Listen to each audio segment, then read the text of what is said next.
அன்பர்களே வணக்கம்.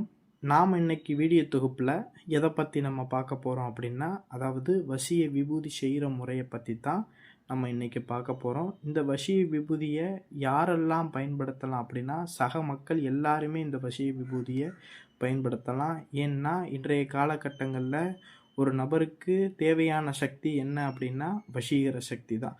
இந்த வசீகர சக்தி இருந்துச்சுன்னா இந்த உலகத்தில் எல்லாத்தையுமே நம்மளால் என்ன செஞ்சிட முடியும்னா சாதிச்சிட முடியும். சரிங்களா? ஏன்னா இந்த ஒரு வசியம்னு இருந்தால் மட்டும்தான் சக மக்களுமே நம்மளுக்கு என்ன செய்வாங்கன்னா கட்டுப்படுவாங்க. நம்ம நினச்ச காரியத்தை நம்மளால் அதை நடத்தி வைக்க முடியும். சரிங்களா? அதற்காக தான் இந்த வசிய விபூதிகள், வசிய மையிகள் இந்த மாதிரி விஷயங்களை பயன்படுத்துகிறாங்க. சரிங்களா? ஒரு சில நபர்களுக்கு இயற்கையாகவே அந்த முகத்தில் அந்த வசீகரத்தன்மைங்கிறது இருக்கும். சில நபர்களுக்கு இந்த செயற்கையாக இருக்கக்கூடிய இந்த மூலிகைகளை கொண்டு தான் என்ன செய்வாங்க அப்படின்னா வசிய சக்திகளை ஏற்படுத்திக்கிடுவாங்க. சரிங்களா? அதில் ஒரு முறை தான் இந்த வசிய விபூதி செய்கிற முறை. சரிங்களா? இந்த வசிய விபூதியை பார்த்திங்கன்னா தொழில் செய்கிறவங்களில் இருந்து சிறியவர்கள் முதல் பெரியவர்கள் எல்லாருமே சக மக்களுமே இந்த வசிய விபூதியை பயன்படுத்தலாம். ஏன்னா இன்றைய காலகட்டங்களில் தொழிலில் இருக்கக்கூடியவங்க எல்லாருமே தொழிலில் சாதிக்கணும், தொழிலில் வெற்றி அடையணும், தொழிலில் வருமானங்கள் பெருகணும், தொழிலில் செய்யக்கூடிய தொழிலில் கூட்டங்கள் வரணும் அப்படின்னு நினச்சிட்டு நிறைய பேர் எதிர்பார்ப்பாங்க. சரிங்களா?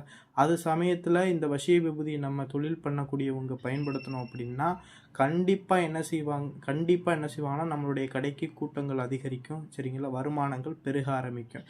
அதே போல் அந்த ஆஃபீஸில் வேலை பார்க்குறவங்கெல்லாம் இந்த விபூதியை டெய்லி எப்போவுமே குளிச்சுட்டு இந்த விபூதியை நெத்தியில் வச்சுட்டு போனீங்கன்னா உங்கள் மூஞ்சியில் வசீகர சக்திகள் உருவாக ஆரம்பிக்கும். ஆஃபீஸில் இருக்கக்கூடியவங்க எல்லாருமே உங்களுக்கு கட்டுப்படுவாங்க. உங்கள் மேலே ஒரு மதிப்பு மரியாதையாக வச்சு உங்களை ஒரு உயர்ந்த நபராக என்ன செய்வாங்கன்னு நினைக்க ஆரம்பிப்பாங்க. சரிங்களா? குடும்பத்தில் இருக்கக்கூடிய பெண்களாக இருக்கட்டும், ஆண்களாக இருக்கட்டும், எல்லாருமே இந்த வசிய விபூதியை பயன்படுத்தினீங்க அப்படின்னா குடும்பத்தில் ஒரு ஒற்றுமை நிலவ ஆரம்பிக்கும். சரிங்களா? குடும்பத்தில் ஒரு சந்தோஷம் பெருக ஆரம்பிக்கும். அதே மாதிரி இந்த வசிய விபூதியை காரிய சித்தி விபூதியாகவும் பயன்படுத்தலாம். சரிங்களா?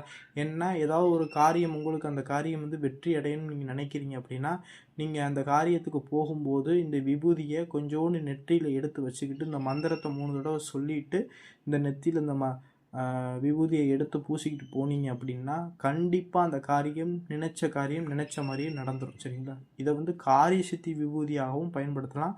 ரொம்ப பவர்ஃபுல்லானது. இந்த முறையை தான் இன்றைக்கும் என்னை தேடி வர நபர்களுக்கு இன்றைக்கும் நான் பண்ணி கொடுத்துக்கிட்டு இருக்கேன். சரிங்களா? அதனால தான் சொல்கிறேன், இது ரொம்ப சக்தி வாய்ந்தது. இது விபூதி தானே அப்படிங்கிற மாதிரி பிரயோகம் பண்ண தேவை கிடையாது. சில பேர் மை வச்சுட்டு போகிறதுக்கு நம்ம நினப்பாங்க. அதனால தான் இந்த விபூதி முறைகளை இதை பயன்படுத்தி விபூதியாக அந்த வச்சுட்டு போகும்போது ரொம்ப பவராக இருக்கும். சரிங்களா? இது சொல்ல வார்த்தைகளே இல்லை. சரிங்களா? இது சகல மக்களையுமே வசியம் பண்ணி கொடுக்கக்கூடிய ஒரு அற்புதமான வசிய விபூதி. சரிங்களா? இதை நம்ம இதோடைய சக்தியை குறைவாக எடை போட்டுறக்கூடாது. இதோடைய சக்தி 100% மேலாக இருக்கும். சரிங்களா? அப்படி சக்தி வாய்ந்த முறை தான் இந்த வசிய விபூதி. சரிங்களா? இந்த வசிய விபூதியை எப்படி செய்கிறது அப்படின்னா நல்லா தெரிஞ்சுக்கங்க. ஒரு பௌர்ணமி நாள் அன்னைக்குன்னு வெள்ளருக்கு மூலிகைக்கும் வெள்ளை விஷ்ணு கிராந்தி மூலிகைக்கும் காப்பு கட்டி சாப நிவர்த்தி செஞ்சு அந்த மூலிகையுடைய வேரை என்ன செஞ்சிங்கன்னா ஆணி வேற ஆறாமல் அதை பிடுங்கி எடுத்துக்கிறணும். பிடுங்கி எடுத்துகிட்டு அந்த வேரை என்ன செய்யணும்னா புது மண் சட்டியில் பச்சை கற்பூரம் கொண்டு அந்த மூலிகையுடைய வேரை எரித்து கறி பக்குவத்தில் ஆக்கி சாம்பல் நிறம் ஆக்கிக்கிறணும். சாம்பல் ஆக்கி கல்வத்தில் போட்டு அந்த மூலிகையை வேறு எல்லாத்தையுமே நல்லா போட்டு நல்லா இடித்து நல்லா தூளாகிற அளவுக்கு நல்லா இடிச்சிருங்க. இடிச்சிட்டு அந்த இடித்த வேறு கறித்தூளை என்ன செய்யணும்னா ஒரு சல்லாடை வச்சு சலிச்சிட்டு அந்த கட்டிகள் ஏதாவது இருந்துச்சுன்னா தூக்கி போட்டுட்டு அந்த சலித்த அந்த வேறு தூளையும் சுத்தமான நாட்டு மாட்டு பசு விபூதி கொஞ்சம் எடுத்துக்குங்க. சரிங்களா? சுத்தமான பசு விபூதி கடையில் கேட்டு பாருங்கள். நாட்டு மருந்து கடையில் கிடைக்கும். அந்த விபூதியவும் நான் சொல்லக்கூடிய இந்த ஏற்கனவே இடித்து சலிச்சு வச்சுருக்கீங்கள மூலிகை வேறு அந்த கறித்தூளையும் விபூதியையும் ஒன்றா சேர்த்து கலந்துருங்க. அதோட என்ன செய்யுங்கன்னா அந்த விபூதியோட ஜவ்வாது 2 பாட்டில் வாங்கி வச்சுக்கோங்க.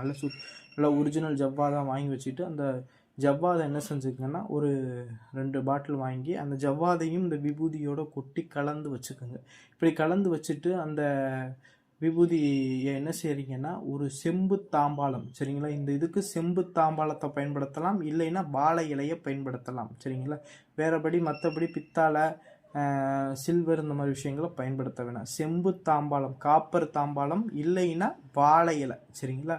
இல்லைன்னா வாழை இலையில் நீங்கள் என்ன செஞ்சுக்கோங்கன்னா அந்த விபூதியை கொட்டி பரப்பி நல்லா பரப்பளவாக பரப்பி வச்சுக்கோங்க. பரப்பி வச்சுக்கிட்டு ஒரு அதாவது பத்தி குச்சி இருக்குது பாருங்கள், அந்த பத்தி குச்சியை வச்சு நான் ஸ்க்ரீனில் கொடுத்துருக்கக்கூடிய அந்த சக்கரத்தை அந்த விபூதி மேலே வரைங்க, சரிங்களா? விபூதி மேலே வரைஞ்சிட்டு நீங்கள் என்ன செய்யுங்கன்னா உங்களுடைய பூஜை அறையில் உங்களுடைய தெய்வத்துக்கு முன்னாடி கிழக்கு முகமாக நீங்கள் பார்த்து உட்காந்துக்குங்க.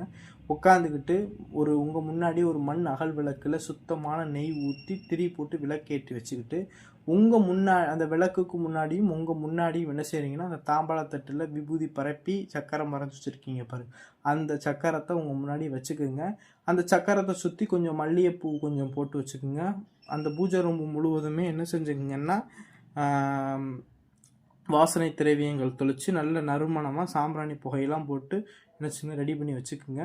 இந்த சக்கரத்துக்கு ஒரு தேங்காய், வாழைப்பழம், வெற்றிலை பாக்கு போட்டு பூஜை போட்டுட்டு நீங்கள் என்ன செய்கிறீங்கன்னா நான் ஸ்க்ரீனில் கொடுத்துருக்கூடிய மந்திரத்தை அந்த பௌர்ணமி நாள் அன்னைக்குன்னு இரவு அன்னைக்குன்னு நீங்கள் என்ன செய்கிறீங்கன்னா நான் ஸ்க்ரீனில் கொடுத்துருக்கூடிய மந்திரத்தை மொத்தம் 1008 உரு கொடுத்துருங்க. இப்படி 1008 உரு கொடுத்து முடித்த பிறகு ஒரு சூடத்தை பொருதி தெய்வ பூஜையும் முடிச்சுட்டு அந்த விபூதியை வலிச்சு என்ன செஞ்சுறீங்கன்னா ஒரு மண் குடுவையில் ஒரு மண் சட்டியோ இல்லை மண் பாத்திரத்துலையோ என்ன செஞ்சுங்கன்னா அதை கொட்டி சேமித்து வச்சுக்கோங்க, சரிங்களா? இந்த விபூதியை வந்து யாருடைய கையும் படாமல் யார் பூஜை செய்கிறீங்களோ அவங்களுடைய கையை மட்டும் வச்சு அந்த விபூதியை எடுத்துக்கிட்டு நீங்கள் எந்த காரியத்துக்கு போகிறீங்களோ அந்த காரியத்துக்கு போகும்போது அந்த விபூதியை கையில் எடுத்துக்கிட்டு 3 முறை அந்த மந்திரத்தை சொல்லிக்கிட்டு உங்கள் நெத்தியில் அணிஞ்சிட்டு போங்க, சரிங்களா? டெய்லியுமே குளிச்சுட்டு நீங்கள் வேலைக்கு போகிறீங்க, டெய்லியுமே குளிச்சுட்டு இந்த விபூதியை கையில் எடுத்துக்கிட்டு மந்திரத்தை 3 முறை சொல்லிவிட்டு இந்த விபூதியை அணிஞ்சிக்குங்க, சரிங்களா? இந்த விபூதியை அணியும் போது விநாயகப் பெருமானையும் உங்களுடைய குலதெய்வத்தை மனசில் நினச்சிக்கிட்டு இந்த விபூதியை இந்த மந்திரத்தை சொல்லி அணியணும், சரிங்களா? இப்படி அணிஞ்சிங்க அப்படின்னா நீங்கள் அணிஞ்சிட்டு போனீங்க அப்படின்னா சகல மக்களுமே உங்களுக்கு என்ன செய்வாங்கன்னா கட்டுப்படுவாங்க. சகல மக்களுமே உங்களுக்கு வசியமாவாங்க. உங்களுடைய மதிப்பு, மரியாதை, பேரு, புகழ் இதெல்லாம் என்ன செய்யணும் உயர ஆரம்பிக்கும். உங்களுடைய நிலையும் வாழ்க்கையோட நிலையும் உயர ஆரம்பிக்கும். இதை வந்து எல்லாருமே பயன்படுத்துங்க. இவங்க தான் பயன்படுத்தணும் அவங்க தான் பயன்படுத்துங்கிற அவசியம் கிடையாது, எல்லாருமே பயன்படுத்துங்க. ஒரு மந்திர விஷயங்களை நம்ம பண்ணும்போது மன ஒருமைப்பாடும் பக்தியும் நம்பிக்கையும் வச்சு நம்ம செய்யணும். அப்போ தான் அந்த விஷயம் வந்து நம்மளுக்கு முழுமையான பலனை தரும், சரிங்களா? இதை எல்லாருமே பயன்படுத்துங்க. இந்த வீடியோ பதிவு பிடிச்சிருந்துச்சு அப்படின்னா நம்மளோட சிவருத்ர மகாகாளி அருள்வாக்குப்பிடம் சேனலை வந்து சப்ஸ்கிரைப் பண்ணாதவங்க சப்ஸ்கிரைப் பண்ணிக்கங்க. நன்றி, வணக்கம்.